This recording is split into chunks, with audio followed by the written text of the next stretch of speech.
Hello dear friend, let's discuss all the formula of chapter 11 dual nature of radiation and matter। Dual nature का मतलब है कि जो light है आप देखो वो कभी वेव की तरह बिहेव करती है और कभी पार्टिकल की तरह। वो डिपेंड करता है कि कौन सा एक्सपेरिमेंट है। जैसे हमने रिफ्लेक्शन, इंटरफेरेंस, डिफ्रैक्शन, इन सब में जो लाइट है वो एक वेव की तरह बिहेव करती है, लेकिन फोटो इलेक्ट्रिक इफेक्ट में जो लाइट है वो एक पार्टिकल नेचर शो करती है। तो इसके बारे में हमें डिस्कस करना है इस चैप्टर में। सबसे पहले मैं आपको फोटोन की कुछ प्रॉपर्टी बता देता हूँ। तो फोटोन एक पार्टिकल होगा, a packet of bundle of energy is called photon. Energy का फॉर्मूला क्या होगा फोटोन की, तो वो होता है h इंटू में फ्रीक्वेंसी। यहाँ पर h है प्लैंक कांस्टेंट और न्यू है यहाँ पर frequency of the radiation of photon. इसके अलावा एनर्जी का फॉर्मूला hc अपॉन लैम्डा भी हो सकता है। Lambda is wavelength. और जो मोमेंटम और एनर्जी में रिलेशन होगा वो रहेगा E equal to bc। c होता है speed of light in vacuum. इसके अलावा कुछ प्रॉपर्टी है फोटोन की, जैसे फोटोन हमेशा स्ट्रेट लाइन में ट्रेवल करता है। एनर्जी ऑफ फोटोन डिपेंड करती है फ्रीक्वेंसी पर। सो अगर मान लीजिए फ्रीक्वेंसी ज़्यादा है तो एनर्जी भी ज़्यादा होगी। इसके अलावा जब भी कोई पार्टिकल, मतलब मान लीजिए लाइट अगर एक मीडियम से दूसरे मीडियम में जा रही है तो उसकी फ्रीक्वेंसी में कोई चेंज नहीं आता है, तो उसकी जो एनर्जी होगी उसमें भी कोई चेंज नहीं आएगा। हाँ, उसकी जो वेवलेंथ है और जो वेलोसिटी है पार्टिकल की वो चेंज हो जाएगी अगर वो डिफरेंट मीडियम में ट्रेवल कर रहे हैं। तो फोटोन पे कोई चार्ज रहता नहीं है, फोटोन न्यूट्रल होते हैं। फोटोन डिफ्रैक्शन शो कर सकते हैं अंदर गिवन कंडीशन। और फोटोन क्योंकि कोई चार्ज नहीं है तो वो इलेक्ट्रिक फील्ड और मैग्नेटिक फील्ड से डिफ्लेक्ट नहीं होते हैं। तो हमारा मेन टॉपिक है फोटो इलेक्ट्रिक इफेक्ट, जो कि इसमें फोटो इलेक्ट्रिक इफेक्ट का बेसिक कंसेप्ट है कंजर्वेशन ऑफ एनर्जी। होता क्या है वो पहले वो एक्सप्लेन कर देता हूँ। मान लो एक आप रेडिएशन गिरा रहे हो सुटेबल फ्रीक्वेंसी का किसी मेटल्स के सरफेस पर, तो ये जो फोटोन यहाँ पर आ रहा है लेट उसकी एनर्जी है एच न्यू। अब ये फोटोन जब इलेक्ट्रॉन के साथ इंटरेक्ट करेगा तो हो सकता है इलेक्ट्रॉन को ये बाहर निकाल सकते हैं। बाहर निकले हुए इलेक्ट्रॉन को हम बोलते हैं फोटो इलेक्ट्रॉन। अब जब ये इलेक्ट्रॉन बाहर आ रहा है तो उसमें कुछ काइनेटिक एनर्जी भी हो सकती है। इसका मतलब ये हुआ जो इनिशियल एनर्जी है फोटोन की एच न्यू, वो दो जगह यूज हो जाती है। एक तो इलेक्ट्रॉन को बाहर निकालने में यानी कि वर्क फंक्शन में, प्लस अगर इलेक्ट्रॉन बाहर आ रहा है उसमें कुछ काइनेटिक एनर्जी है तो काइनेटिक एनर्जी में। तो ये होती है फोटो इलेक्ट्रिक इफेक्ट की इक्वेशन। एच न्यू क्या है, इंसिडेंट एनर्जी ऑफ फोटोन, वो दो जगह यूज होगी, वर्क फंक्शन में और kinetic energy of photo electrons में।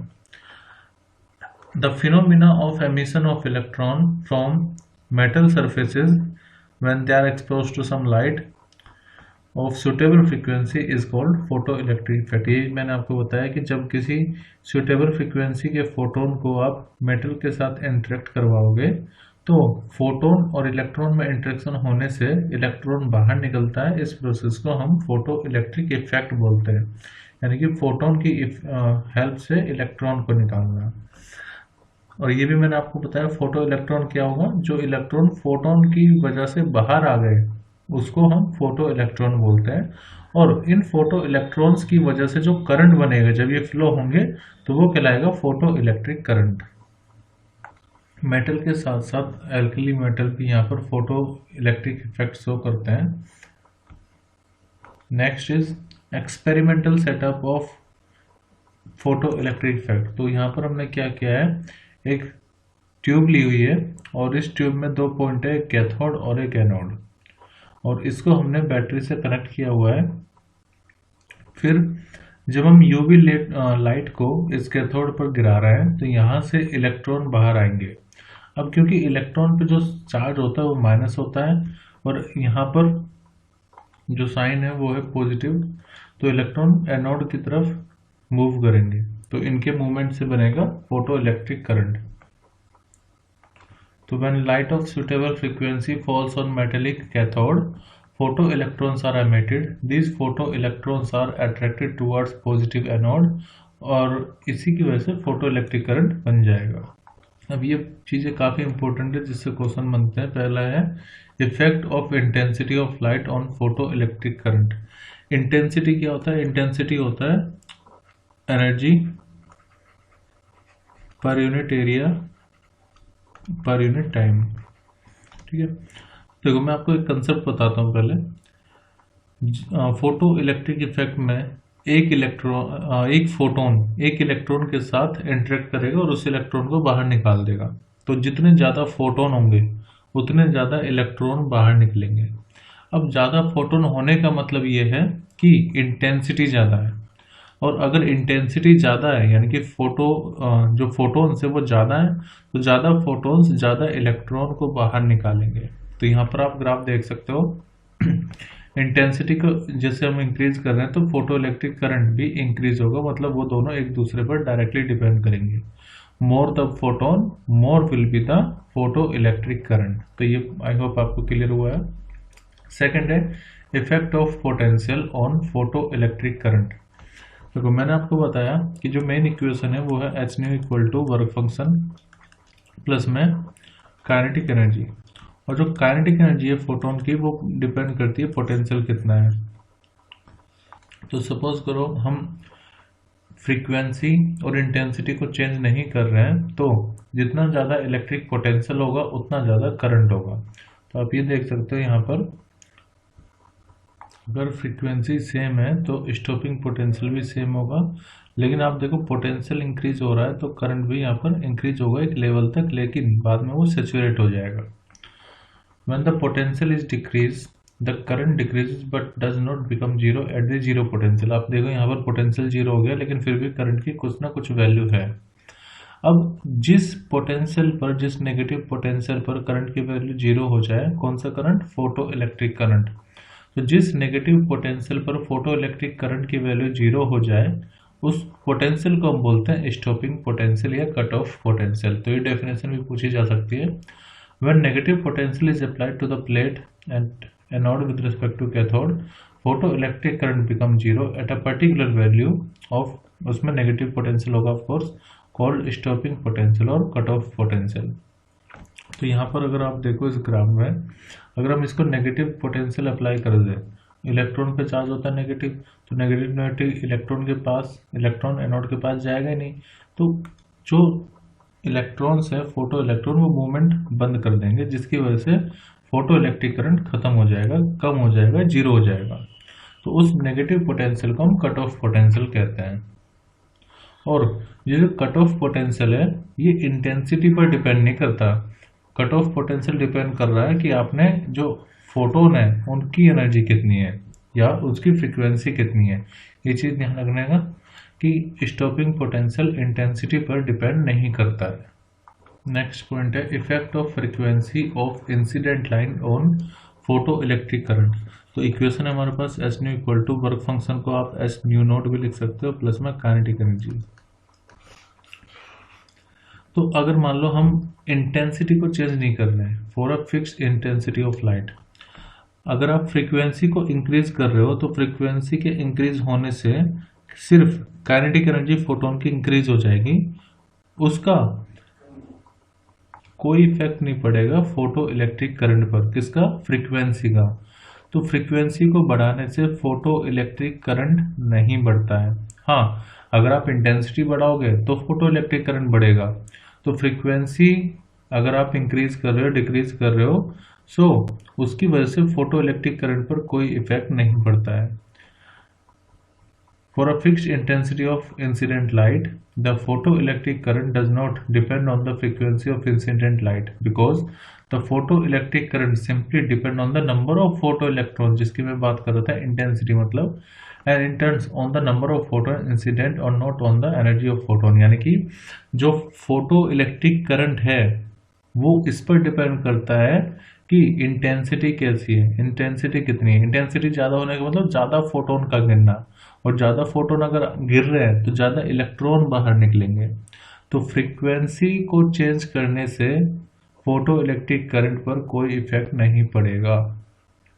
Fourth is effect of frequency of incident light on stopping potential. मैंने आपको बताया हमारे पास ये मेन इक्वेशन है, इसी को आप ऐसे भी लिख सकते हो एच न्यू नॉट प्लस में kinetic energy is e V naught. V naught is stopping potential. अब आप इस इक्वेशन से देखो ये चीज़ होती है constant for a particular matter.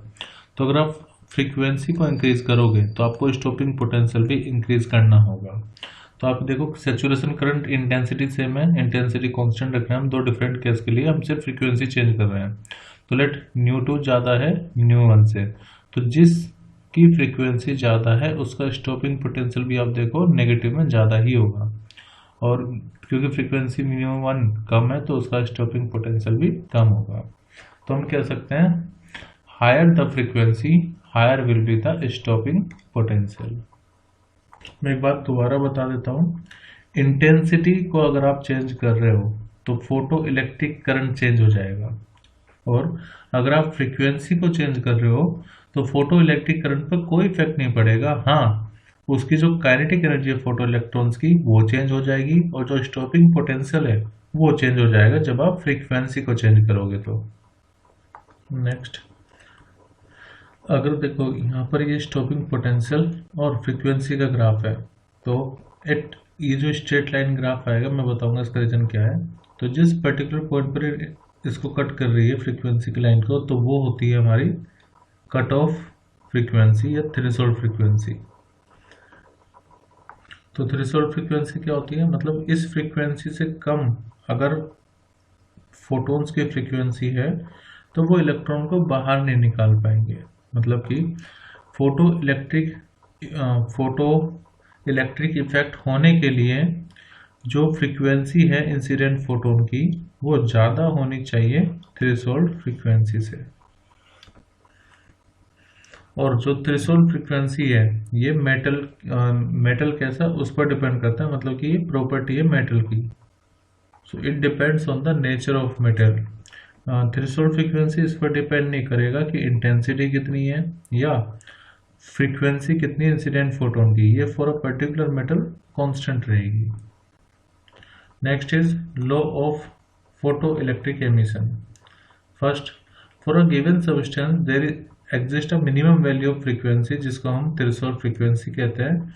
अगर थ्रेशोल्ड फ्रीक्वेंसी से कम फ्रीक्वेंसी है तो कोई फोटो इलेक्ट्रिक एमिशन नहीं होगा, भले ही आपकी इंटेंसिटी कितनी भी हो। मतलब कि minimum frequency threshold frequency photon की होनी चाहिए, इससे कम फ्रीक्वेंसी हुई तो फोटो इलेक्ट्रिक इफेक्ट नहीं होगा। First law. Second, the number of photo electrons emitted per second is directly proportional to the intensity of incident light. जैसे मैंने आपको बताया था एक फोटोन एक इलेक्ट्रॉन के साथ इंटरेक्ट करता है, तो जितने ज़्यादा फोटोन होंगे, फोटोन ज़्यादा होने का मतलब इंटेंसिटी ज़्यादा है, तो जितने ज़्यादा फोटोन होंगे जितने ज़्यादा इंटेंसिटी होगी उतने ज़्यादा फोटो इलेक्ट्रॉन्स बाहर निकलेंगे और उतना ज़्यादा फोटो इलेक्ट्रिक करंट होगा। तो हम कह सकते हैं number of photo electron directly depend करता है इंटेंसिटी ऑफ इंसिडेंट लाइट पर। Third, the maximum kinetic energy of photo electrons is directly proportional to the frequency provided that the frequency is above the threshold frequency. इसको इसी concept से समझते हैं। देखो मैंने कहा h nu naught for a particular metal constant होता है, तो हम कह सकते हैं जो स्टॉपिंग पोटेंशियल है वो किस पर डायरेक्टली डिपेंड कर रहा होगा, frequency of the incident radiation पर। तो इसी में देखो ये भी इक्वेशन है h nu equal to h nu naught plus में काइनेटिक एनर्जी। तो काइनेटिक एनर्जी भी किस पर डिपेंड करेगी, इंसिडेंट फ्रीक्वेंसी कितनी है उस पर। तो maximum kinetic energy of photo electron directly depend करेगा फ्रीक्वेंसी ऑफ इंसिडेंट रेडिएशन पर। फोर्थ, जो काइनेटिक एनर्जी है फोटो इलेक्ट्रॉन्स की ये इंटेंसिटी पर डिपेंड नहीं करेगा। So the maximum kinetic energy of photo electrons is independent of the intensity of light.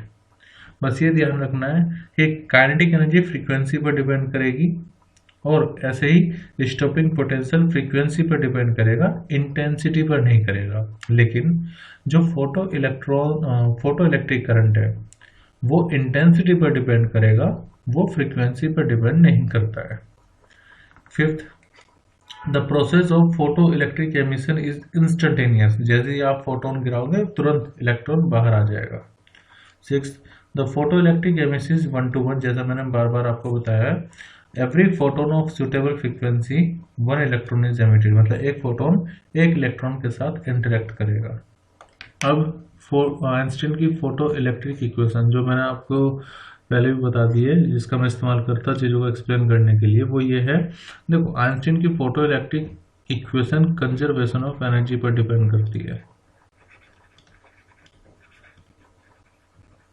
तो सपोज आप किसी फोटोन को गिरा रहे हो जिसकी एनर्जी है h इंटू में न्यू है इसकी फ्रीक्वेंसी।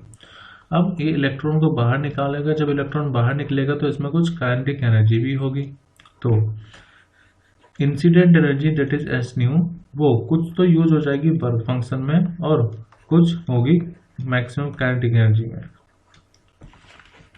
फिर इसी को हम ऐसे लिख सकते हैं, s nu naught equal to work function का फॉर्मूला होता है W equal to h into में थ्रेशोल्ड फ्रीक्वेंसी या फिर एच सी अपॉन में threshold wavelength. So nu naught plus में काइनेटिक एनर्जी। देखो कई सारी इक्वेशन हो जाएगी, एक ही हो गई, एक ही हो गई, डिपेंड करता है कि हमें क्या गिवन है। फिर इसी को मैं ऐसे भी लिख सकता हूँ, h nu equal to h nu naught plus में ई इंटू में वी नॉट। वी नॉट यहाँ पर हो जाएगा स्टॉपिंग पोटेंशियल।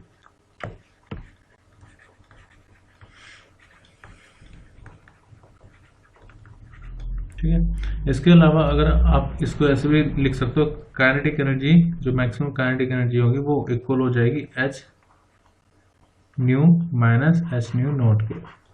ठीक है, या फिर एच कॉमन ले लोगे तो काइनेटिक एनर्जी डिफरेंस पर डिपेंड करेगी, या लोग सिर्फ ये डिपेंड करेगी इंसिडेंट फ्रीक्वेंसी कितनी है।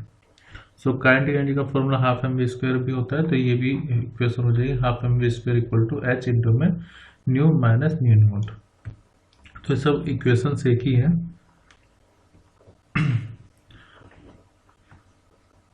हम एक ग्राफ बनाएंगे स्टॉपिंग पोटेंशियल और फ्रीक्वेंसी ऑफ इंसिडेंट रेडिएशन के बीच में, और फिर इसके मैं कुछ फायदे बताऊंगा। जैसे एक फायदा इसका ये है कि हम प्लैंक कांस्टेंट को डिटरमाइन कर सकते हैं और वर्क फंक्शन फाइंड कर सकते हैं इस ग्राफ से। तो graph between stopping potential V naught versus incident frequency nu. देखो इसको मैं इसी इक्वेशन का यूज करूंगा। इक्वेशन है h nu equal to h nu naught plus में ई वी नॉट। तो ई वी नॉट को मैं ऐसे लिख सकता हूँ, एच इंटू में न्यू माइनस एच इंटू में न्यू नॉट, या फिर वी नॉट इक्वल टू हो जाएगा एच अपॉन में ई इंटू में फ्रीक्वेंसी माइनस एच अपॉन में ई इंटू में थ्रेशोल्ड फ्रीक्वेंसी। अब इसको मैं कंपेयर करूंगा जो जनरल इक्वेशन होती है y equal to M X plus C से। तो हम y एक्सिस पर प्लॉट करें स्टॉपिंग पोटेंशियल, एक्स एक्सिस पर हम प्लॉट करेंगे frequency.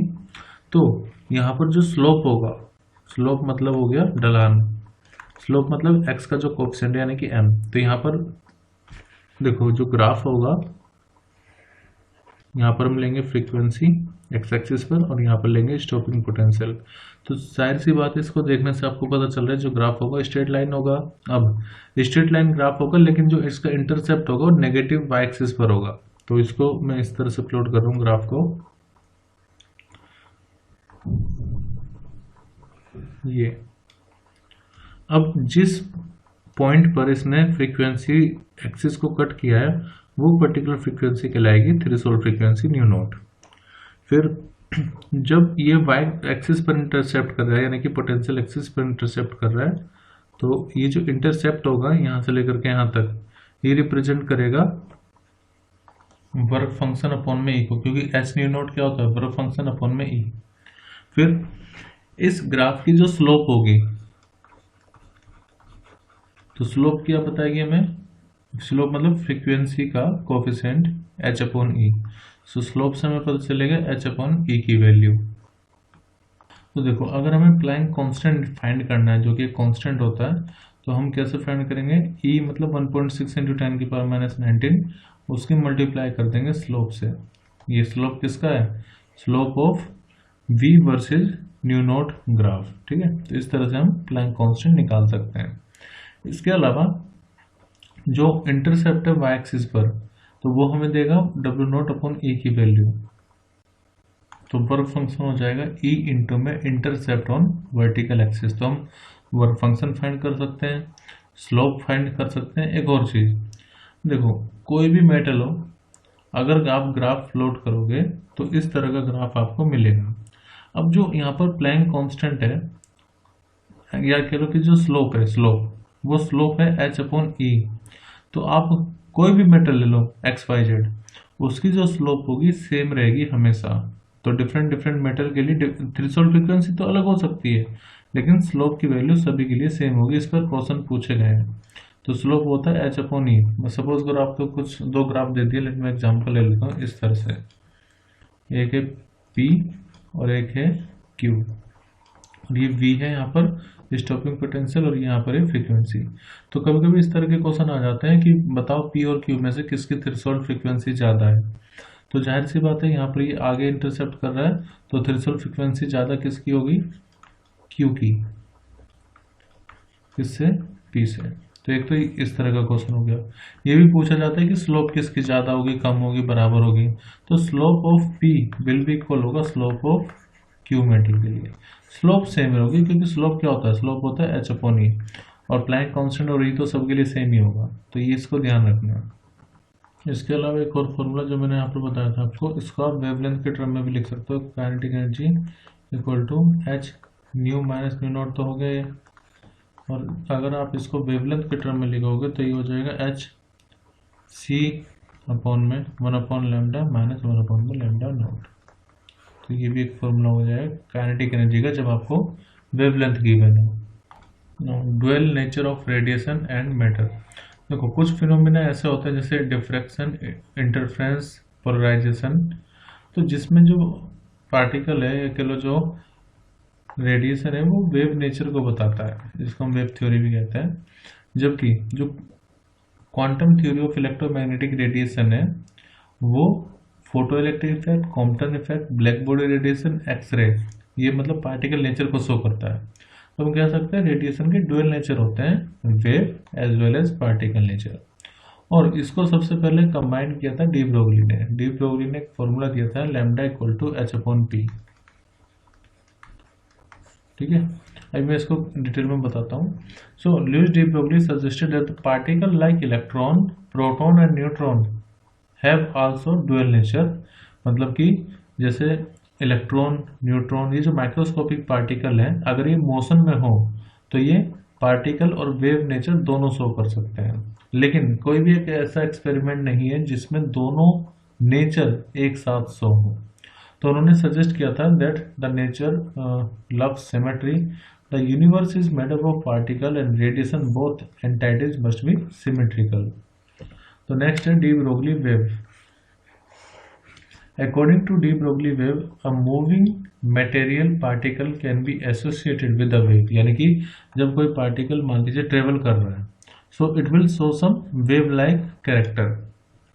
The wave associated with moving material particle are called de Broglie या matter wave। तो ये जो वेव होगी जो मटेरियल पार्टिकल के मोशन की वजह से जनरेट हो रही है, इसको डी ब्रोगली वेव या मैटर वेव कहते हैं। जैसे अगर इलेक्ट्रॉन है तो इलेक्ट्रॉन अगर मूवमेंट कर रहा है, मोशन में है, so it will show some wave nature also. अब इसको कैसे रिलेट किया था, देखो अगर कोई पार्टिकल है तो सर्टेन है कि उसमें कुछ मास होगा, और अगर कोई वेव है तो ये भी सर्टेन है कि उसकी कुछ वेवलेंथ होगी। तो डी ब्रोगली ने वेवलेंथ का एक फॉर्मूला दिया था lambda equal to H upon में मोमेंटम, एच अपॉन में पी, या फिर lambda equal to H upon में मोमेंटम होता है मास इनटू वेलोसिटी। अब अगर आप इस फॉर्मूले को देखो तो लैम्डा जो कि एक वेव नेचर को शो करता है, एम इज मास जो कि एक पार्टिकल नेचर को शो करता है। तो दोनों चीजें इसमें कंबाइंड हो गई हैं। यानी कि जब कोई माइक्रोस्कोपिक पार्टिकल अगर ट्रेवल कर रहा है तो उसके मूवमेंट होने की वजह से it will show some wave character, तो उसकी कुछ वेवलेंथ भी होगी। तो ये फॉर्मूला है lambda equal to H upon में एम बी। अभी इसके कुछ और फॉर्मूले मैं आपको बताऊंगा। देखो de Broglie wavelength is inversely proportional to the velocity of the particle. अगर पार्टिकल फास्ट मूव कर रहा है तो उसका जो वेवलेंथ होगी वो स्मॉल होगी, एंड वाइस वर्सा। तो लैम्डा इनवर्सली डिपेंड करता है मास पर एंड इन्वर्सली डिपेंड करेगा वेलोसिटी पर। इफ द पार्टिकल रेस्ट पर होगा, तो रेस्ट पर होगा तो उसकी वेवलेंथ होगी इन्फिनाइट, मतलब कि उसका कोई वेव नेचर नहीं होगा। de Broglie wavelength is inversely proportional to the mass of particle. Heavier the particle, smaller will be the wavelength. और ये चार्ज पर डिपेंड नहीं कर रही, तो इलेक्ट्रॉन है या प्रोटॉन है, वेवलेंथ डिपेंड कर रही है मास पर और वेलोसिटी पर। Matter wave like electromagnetic wave can travel in vacuum and hence they are not mechanical wave.